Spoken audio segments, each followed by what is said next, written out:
Pronto, eu fiz a minha formação no conservatório, assim, escola de balé, depois escola superior de dança, aqui em Lisboa. Hum, Depois comecei a trabalhar como freelancer em dança contemporânea. Ah, e em 2015 fui para o Brasil com uma bolsa da Gulbenkian e foi lá que eu conheci o Chico. Fiquei um tempo na Lia Rodrigues, foi lá que nos conhecemos. Depois voltei, continuei assim a trabalhar como freelancer aqui e sim, sempre mais como intérprete. E depois agora recentemente começámos assim nesta criação mais conjunta. Assim. Bem, eu sou o Chico Francisco. Eu comecei a estudar teatro e dança no Brasil, em Fortaleza, no Nordeste do Brasil, quando eu tinha uns 9 anos de idade. E eu conhecia o trabalho da Lia Rodrigues quando eu tinha uns 17 anos. E em Fortaleza, no curso técnico de dança, a gente estudava os coreógrafos do Brasil. E, e a Lia foi uma pessoa que eu quis muito trabalhar. Então eu fiquei muitos anos perseguindo a Lia por e-mail, consegui um e-mail. E aí eu fui fazer faculdade de dança. E até que eu mudei para o Rio de Janeiro para poder trabalhar com a Lia. Então, trabalhamos 7 anos juntos. Paralelo a isso, eu sempre fui desenvolvendo uns projetos meus, com colaborações provisórias, amigos, amigas, projetos no Rio, em Fortaleza, em Minas Gerais, que é onde eu morei também. E depois que eu fiz o mestrado lá no Rio, depois que eu saí da companhia da Lia, eu resolvi vir para cá, porque eu já conheci o João Fiadeiro. O João me mandou um e-mail desses coletivos assim, falando do PACAP. E eu estava meio sem perspectiva no Brasil, eu não sabia muito bem como continuar a trabalhar artisticamente. E vim para cá. Depois de muita indecisão, porque eu nunca pensei em sair do Brasil, eu sinto que a maneira que a gente tem lá de viver, de criar, é muito específica. Então eu acho que isso que também dava as minhas pulsões, né, criativas e desejos de viver e trabalhar. Então nunca imaginei vir morar em Portugal, na Europa. Mas agora estou aqui com esse grupo e foi no PACAP, no contexto do PACAP, que a gente se juntou. Depois eu e a Chica, nesse reencontro, né, de muitos anos depois, e os dois meninos, Piero e a Bárbara, porque nos conhecemos aqui. E pronto. Eu sou a Bárbara. O meu percurso começou noutra área. Eu estudei gestão e economia em Coimbra, mas estava muito infeliz e decidi mudar e vim para Lisboa. Estudei na Companhia Olga Roriz, fiz a Ford Dance Theatre. Depois estudei um bocadinho de produção também no Fórum, que foi quando conheci o PACAP. Fiz o PACAP com o João Fiadeiro, a Márcia, a Carol e o Dani, e foi onde conheci o Chico e o Piero. A Chica já tinha conhecido de um trabalho de produção. E pronto, e agora estamos aqui. Eu sou Piero, eu venho da Itália, eu estudei filosofia, fiz outras coisas, tenho um background mais heterogêneo, trabalhei como artista visual, eu trabalhei no teatro na Itália, e ainda trabalho no teatro, mas sempre tive uma questão com o estudo do movimento, da dança, sou um professor de capoeira, e através do trabalho como artista na Itália conheci a Real-Time Composition do João Fiadeiro, então foi para o PACAP para estudar a Real-Time Composition e agora estou aqui trabalhando entre a Itália e o Portugal principalmente.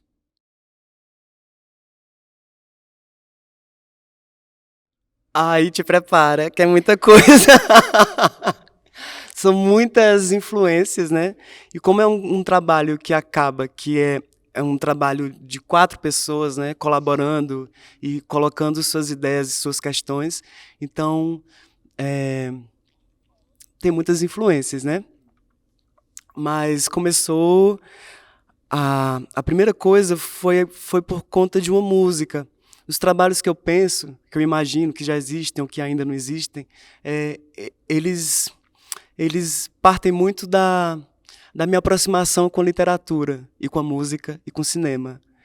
Então, Também Se Matam Cavalos começou a partir de uma música que chama Trem de Doido, que é uma música do Lô Borges, que fez parte do Clube da Esquina, no Brasil, em Minas Gerais, né? E essa música fala de um trem que saía levando pessoas para um manicômio em Barbacena, que é o interior de Minas Gerais. Então eu fiquei imaginando esse percurso, o que é que as pessoas sentiam durante essa trajetória, né? E a maioria delas não sabia que estava indo para o manicômio, porque eram pessoas marginalizadas, não eram exatamente pessoas com diagnóstico de loucas, né? Então eram pessoas que eram epilépticas, alcoólatras, filhos indesejados, negros, mulheres. Colocavam todas essas pessoas no vagão de trem e mandavam para Barbacena. Algumas delas achavam que estavam indo para um abrigo, como é que fala? Habitação, quando recebe. Habitações populares, né? Algumas achavam que estavam sendo deslocadas para lugares melhores. Então elas criavam expectativas, criavam sonhos, e quando chegavam lá, era tudo aniquilado, né? E esse manicômio durou 90 anos, foram 9 décadas, e ficou conhecido como o Holocausto Brasileiro. 60 mil pessoas morreram. E eram situações subhumanas. Tem várias pesquisas, vários estudos sobre esse episódio na política do Brasil, na política e na sociedade brasileira. E pronto, a partir dessa música eu comecei a imaginar um trabalho. E depois, outras referências, a Bárbara trouxe também, Para-me de Repente o Pensamento, do Jorge Pelicano, que é um documentário português, que também fez essa pesquisa no manicômio aqui, né, em Portugal. E depois o livro Também Se Abatem Cavalos, do Horácio McCoy. Foram surgindo coisas. Amy Winehouse, teve uma pesquisa que a gente fez sobre a gestualidade da Amy, porque a gente começou a criar metáforas e jogos entre um grupo de pessoas que são loucas, mas que não, que são uma banda de rock, mas que não, que são 4 crianças brincando no quintal com instrumentos invisíveis, mas também não. Então, o tempo todo a gente ficou imaginando como desdobrar, né, imagens, pensamentos, ideias, e essa gestualidade dos astros de rock, das bandas de rock. 4 pessoas, os Beatles eram 4, né? E também tinha, muitas bandas de rock que a gente foi alimentando esse trabalho. Não, e ao mesmo tempo, acho que, não sei, para mim acaba sempre por ter isso, e acho que estamos a fazer uma peça de dança contemporânea, nesse contexto, sai nesse contexto. E ao mesmo tempo, que camadas é que também se sobrepõem neste lugar? Que loucura também esta que nós tentamos sustentar de alguma forma, né? O que é loucura, o que é imaginação, sabe? O que é normal, o que é normalidade, como que a gente também pode romper alguns padrões de comportamento. Ou não romper, mas imaginar, né?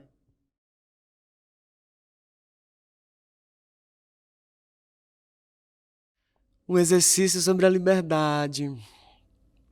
Eu sinto que, pelo menos da minha parte, é uma tentativa de poder ser exatamente o que eu desejo e quero ser nesse mundo de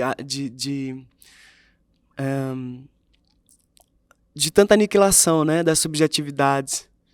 Então, quando eu penso em liberdade, eu penso nisso. Eu posso ser quem eu sou. Eu posso ter as minhas escolhas. Eu posso ser gay, eu posso ser nordestino, eu posso ser preto, eu posso ser neurodiverso, eu posso ir e vir para onde eu quiser, né? Pelo menos eu deveria poder, né? Porque, na verdade, é isso. Também, na minha condição de imigrante, também é diferente. Eu estar aqui, trabalhando aqui, sendo muito abraçado pelas pessoas e pelas coisas que estão acontecendo, mas ainda sabendo que temos lugares diferentes, né? Infelizmente. Todos nós ocupamos lugares diferentes. Então, como que a gente consegue fazer esse exercício de liberdade, nesse sentido de aceitar a diversidade, né? De aceitar o que é diverso de mim. Como que eu posso... E pode ser até um discurso utópico, é um discurso da minha parte, utópico, quase romântico, mas é a minha subjetividade, né? Como eu posso pensar, é como eu posso trabalhar artisticamente. Porque também é isso, conversando com a Lia teve aqui esses dias. E ela falou, às vezes eu não sei o que é que eu devo dizer, o que é que eu preciso dizer, né? Artisticamente, para as pessoas. O que é que eu posso partilhar, o que é que eu quero. E às vezes a gente não sabe, ela não sabe, eu também não sei. Mas é na tentativa, na intuição, no acerto, no erro. Então, para mim, liberdade vai nesse lugar. Eu acho que quando falas, eu também sinto que tem a ver com o que é mais urgente agora, né? Para ti, para cada um partilhar. Porque o que é que se pode, o que é que se deve, não sei se quer há uma resposta para isso, mas há sempre um lugar de agora, né? O que é que nós agora faz sentido e sentimos que é mesmo justo perante aquilo que estamos a viver também.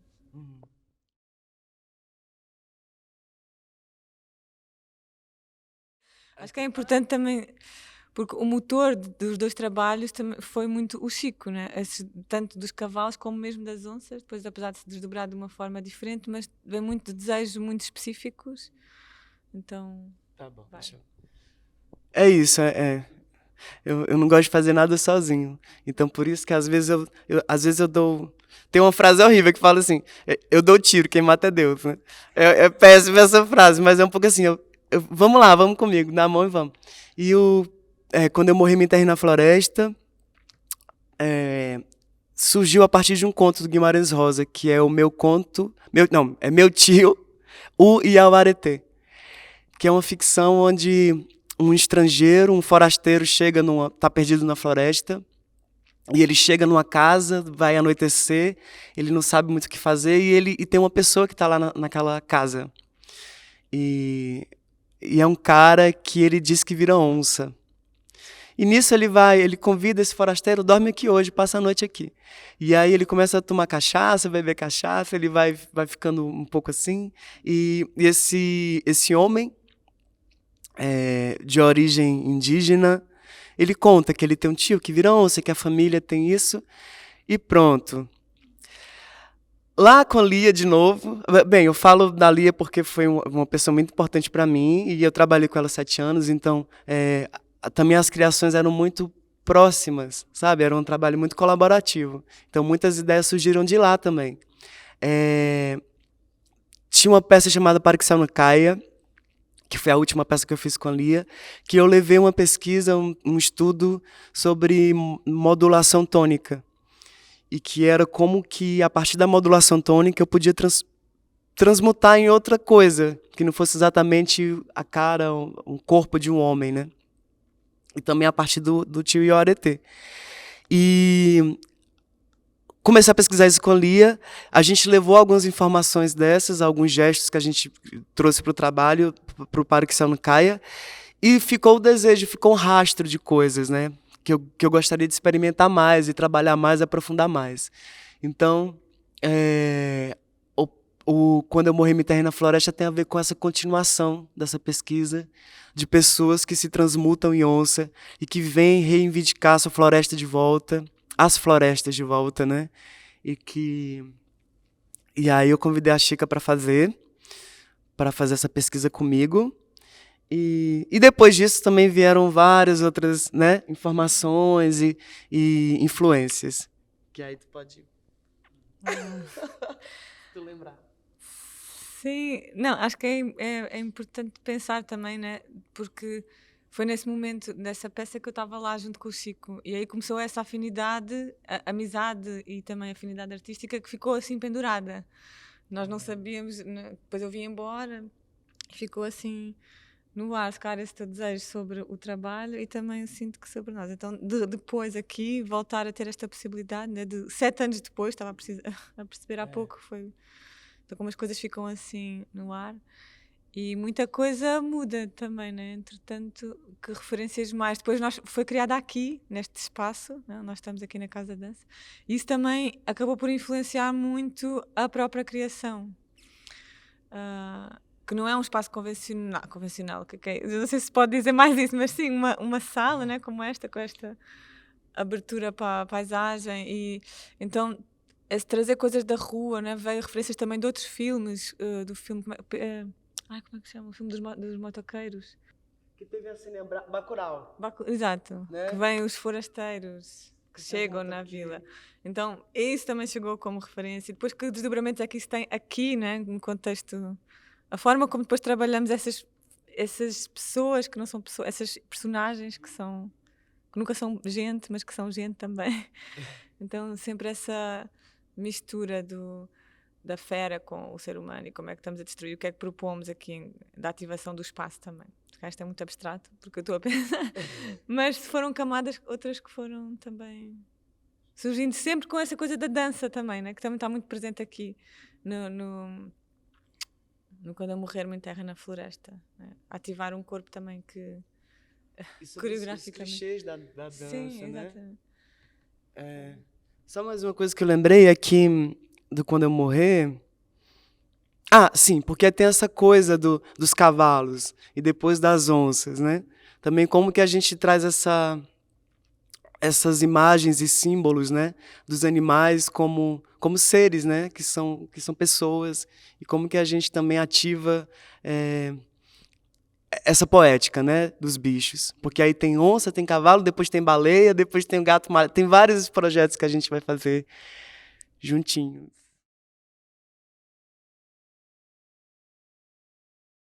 Eu acho que é, assim, para mim, não sei, estou sempre a falar, eu acho que foi muito importante pensar como é que, por exemplo, os cavalos foram criados, né? Foram criados no contexto no final de uma formação, que foi o PACAP, baseados essencialmente no desejo de fazer alguma coisa aparecer junto, né? Com o Chico na frente, mas foi muito sem saber, querendo muito, né? Que isto possa ser partilhado, mas sem saber como, né? E o contexto mesmo de tempo, de ensaio, estrutura, muito pouco tempo juntos e as coisas assim a vir muito rápido.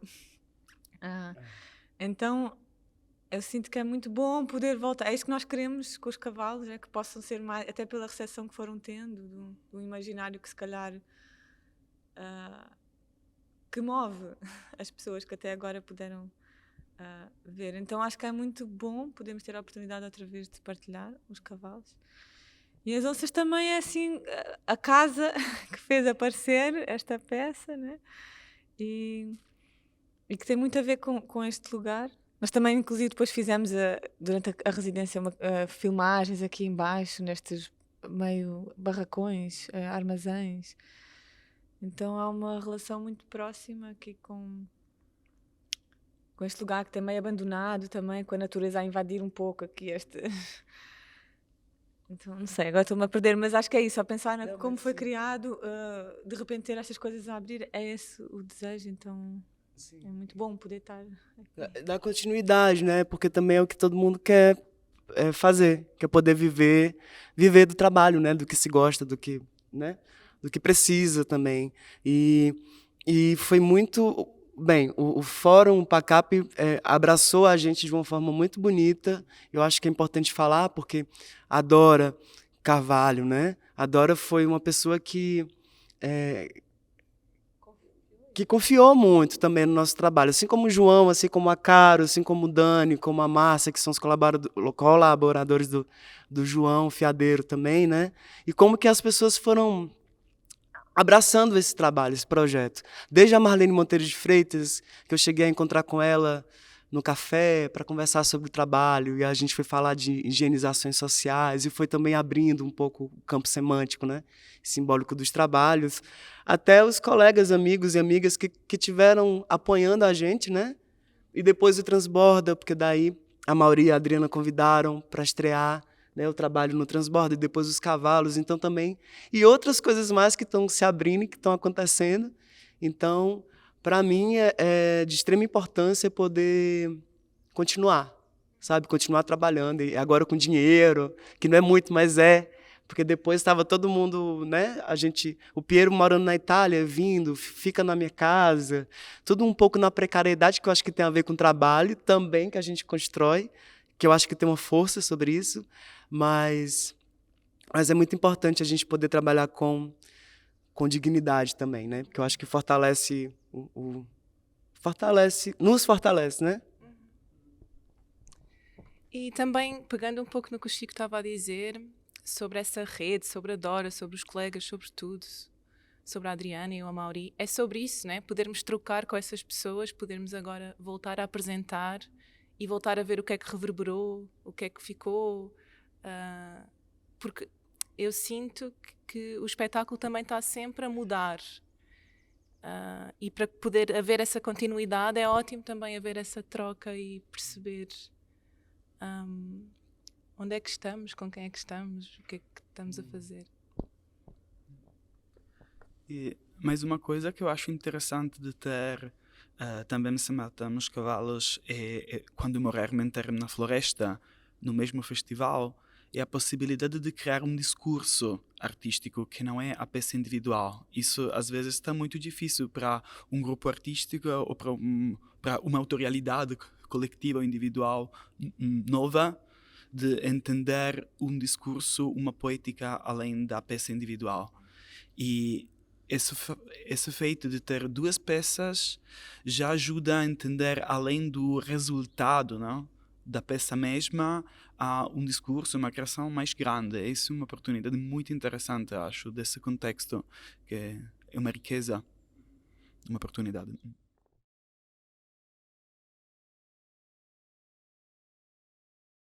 Há desejos mais do que se calhar visões, né? Acho que este lugar de sair da precariedade é um desejo. Não sei se é. Que já é engraçado que surge noutras peças também esta questão, né? Então, e como é que ao mesmo tempo essa dança contemporânea, porque há pouco tempo eu estava numa discussão sobre isto, o que é isto, dança contemporânea, se isto também, essa própria definição, se não é tão inclusiva no sentido, neste desejo, né, que o Chico fala, de que subjetividades é que estão presentes e que podem mais e mais estar, e também que públicos é que têm acesso. Há muito um desejo de partilha. Nós tivemos agora uma experiência em Deltebre, numa residência, no mês passado, num espaço rural, e que o público era maioritariamente pessoas que não estão ligadas com... Então, esse é um desejo também muito forte de abrir o contacto com além do público que mais habitualmente frequenta um certo tipo de... Eu também não faço ideia, mas uma coisa que eu costumo falar é que eu faço peças, ou eu imagino peças para minha mãe. Então eu sinto que não somente sobre a dança contemporânea, né? Porque também o que é dança, né? Eu não consigo separar muito bem dança de teatro, de performance. As coisas que eu imagino e que eu gosto de fazer, elas englobam tudo isso, né? E o que eu desejo é que as pessoas tenham mais acesso a essa linguagem. Porque eu ainda sinto a dança muito marginalizada também, né? E ainda mais que a gente vive num sistema completamente mercadológico, mercantilizado, né? Nesse sentido, capitalista, selvagem. Ai, não pode falar essa palavra, calma. Poder pode, mas é complicado falar, né? Mas pronto, já falei.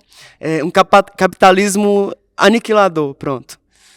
Né? Exterminador. E...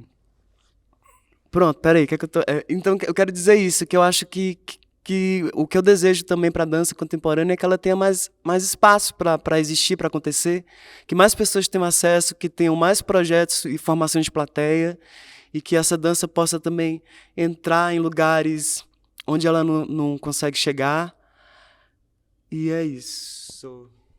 Sim, acho que já foi tudo bastante coisa já foi dita, né? Agora, espaços para a imaginação, espaços para mistura, não só dança contemporânea, teatro, culinária, sei lá, cerâmica, espaços onde tudo isso possa fruir livremente dentro do possível, né? Mais do que só para a dança contemporânea. E espaços também fora de Lisboa e do Porto, fora de Lisboa, do Porto e de Coimbra, espaços há tanto espaço ainda. É um pouco isso. Queres? Sim, sobre a dança contemporânea, quem sabe o que é dança contemporânea, não? Tipo, não é? Mas tem a ver com uma coisa que eu acho é que esse tipo de trabalho com os estereótipos da dança, essa estereotipia, não é? Tem a ver mesmo com questionar a criação de linguagem elitista, mas que pode ter uma complexidade de discurso sobre uma investigação, um não saber, uma coisa complexa, não é? Mas mesmo não perder a dança contemporânea, que é a criança dançando na praia, que é mesmo no club, que é mesmo tipo qualquer tipo de dança tradicional ou popular, tipo não perder tudo isso, acho que ajuda a construir um discurso estratificado que permite um archipélago, não é? Um arquipélago de pontos de vista sobre o que é dançar e não ter uma ideia, isso é dança, isso é o discurso. Será que é isso? Será que é isso? Será que é um outro? Isso para mim, na minha perspectiva, parece uma questão contemporânea da dança, não é? Essa estratificação e possibilidades de diferentes pontos de vista sobre o que é dançar, em que sentido é urgente dançar, se movimentar, não é? Muito obrigado. Obrigada. Obrigado.